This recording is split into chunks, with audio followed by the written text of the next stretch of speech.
We want them to practice and produce spiritual giftedness and spiritual fruit. In other words, we want them to know God has blessed them to be a blessing, and we want to see some spiritual fruit, which means we need to ensure that they know they have a spiritual gift, and we need to help them use it in the world. Now, that's just spirituality. Let me cover two more of these, and then we'll throw it out to you. Sex. Sex is a big one. It's a big one for all Christian families, I would like to think. We want them to be a virgin upon marriage. I think that's a swell goal, don't you? Mm-hmm. We want them to have a healthy concept of how to treat and be treated by the opposite gender, and we want them to know how to make a good selection of a lifelong spouse. Now, that last one's a big one, because what it is meant for us is to say, and I was raised this way. I was looking at my 35th high school reunion, which was just last weekend, and I got blessed with an opportunity where I didn't have to go. And so I was looking at all the pictures. They put all the pictures up on Facebook of all. And I looked down. I said, "Look at this picture." I said, "There's 5 girls in it, and I've dated 3 of them. They got 8 husbands between them." That was my life. I just dated, and you could say, practice for divorce, practice for divorce, practice for divorce, practice for divorce, which is what I think dating is. So, for me and my family, we're not going to practice divorce. For me and my family, there's a long history from the time, we can go all the way back, biblically or otherwise, where dating just wasn't happening. It started in the 1920s in America. Pretty much dating, let's pair off, let's go be alone, let's go to the movies in a car alone. That whole thing, it wasn't always done that way. And so we've had to decide, are we willing to stand in and say, no, we're not going to do the dating thing. There's something called courtship. We believe in courtship. That is, families kind of marry each other. And families are very much a part of one another's life. I've got a son that kind of decided, I think that girl over there is someone I probably need to be taking more seriously. He came and talked to Dad about it. We talked to Mom about it. We said, yeah, I think that's a good idea. So what are you going to do now, son? He says, I'm going to do what you told me to do. I'm going to go talk to her dad. So they go and talk to Dad. He says, I just want you to know, I don't think I'm really ready for marriage yet, but I have an interest in your daughter. Just want to be bold and tell you that's the deal. So they talked about it a while, and of course he's excited about Elijah.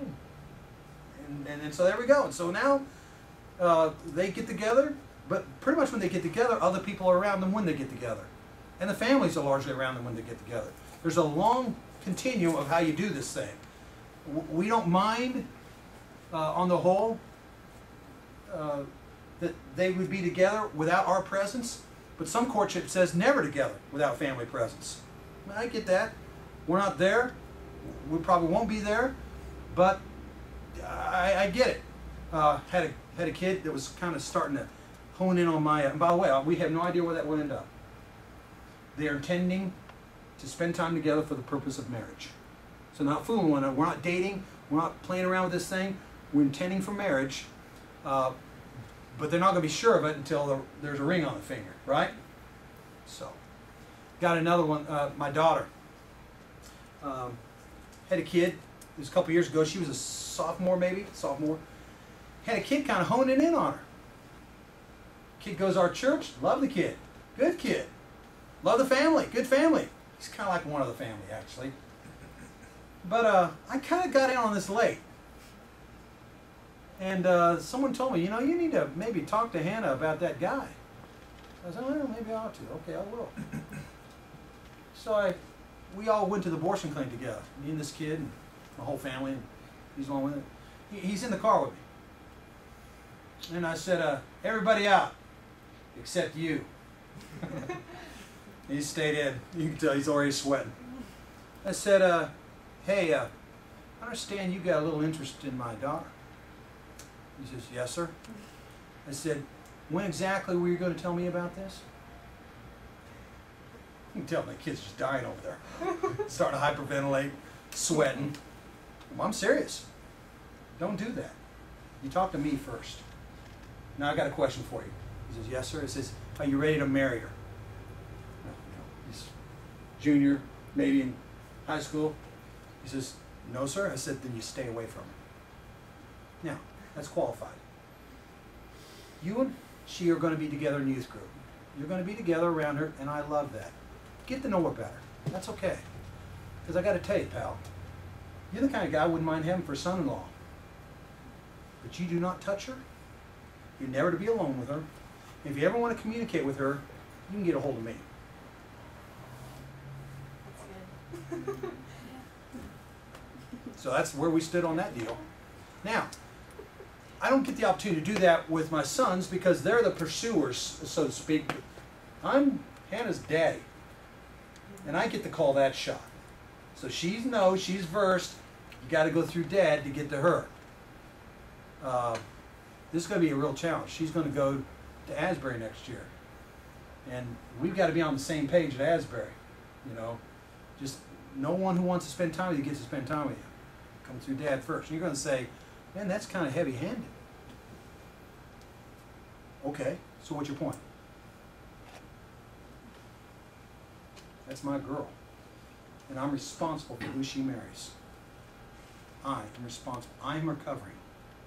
Now the day that I give her up and walk away, that other guy, whoever he is, becomes her covering.